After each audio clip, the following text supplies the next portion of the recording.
Encontramos-nos no Laboratório de Conservação e Restauro do Museu Nacional de Arqueologia. Este, entre muitos outros,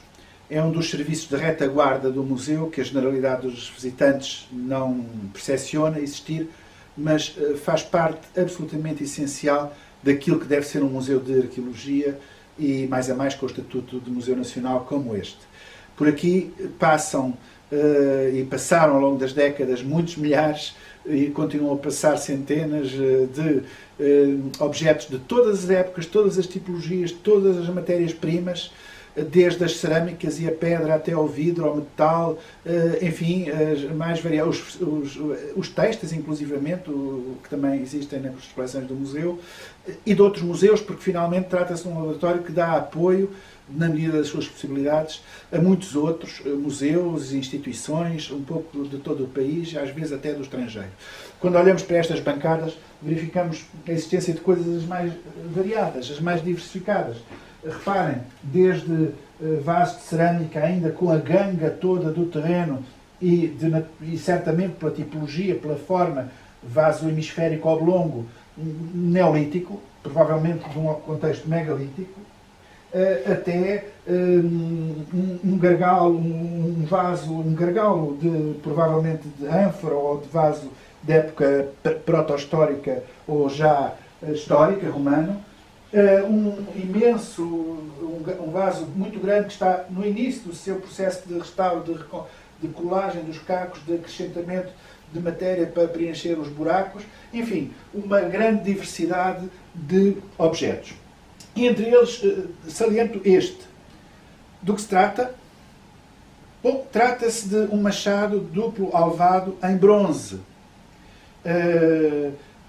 proveniente de um esconderijo de fundidor. Casal dos Fiéis dos Deuses, é de Bom Barral. E de tal modo significativo deste horizonte cultural da Idade do Bronze, estamos, portanto, a falar do segundo milénio antes de Cristo, que dá conta de uma ocorrência desse período muito sui generis, que são chamados esconderijos de fundidor. Não sabemos estes esconderijos o que significavam. Se para alguns, como alguns dizem, era como que estoques de matéria-prima preparados para abastecer o mercado de acordo com as necessidades e, portanto, num jogo já de oferta e procura como o atual, em que se houvesse oferta excessiva, os preços baixavam e, portanto, o fundidor guardava o produto da fundição para o ir abastecendo à medida das necessidades, fazendo valer também a raridade, a maior raridade do metal, dos objetos fundidos e, portanto, a sua carestia, digamos, o seu valor. Neste caso é evidente que se trata de um machado que não foi nunca usado, porque tem ainda o cone de fundição. Isto era fundido dentro de um molde bivalve e o metal era colocado em fundição, em fundido, liquefeito por aqui, através desta zona, preenchendo completamente o molde, e no final, para uso, cortava-se este cone de fundição, aproveitando-se depois novamente o metal para fundir de novo. Inclusivamente notam-se muito bem as rebarbas do molde, de um lado e do outro, que também, seja para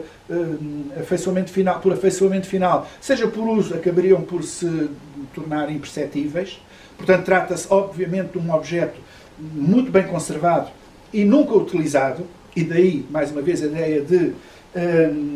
esconderijo. Houve quem chegasse a falar em uma espécie de metalurgistas itinerantes que andavam a vender o seu produto de castro em castro, de povoação em povoação, e como digo, isso é conhecido da história, aliás, mesmo da história pré-clássica e dos textos escritos,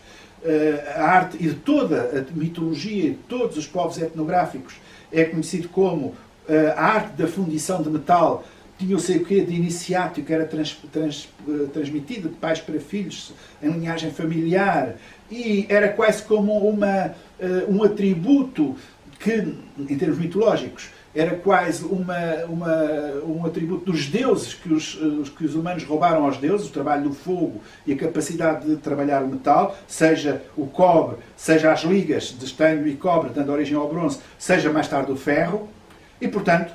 aqui está, no conjunto das várias outras peças de intervenção no Museu Nacional de Arqueologia, esta que pertence à história da arqueologia portuguesa, um dos célebres machados em bronze.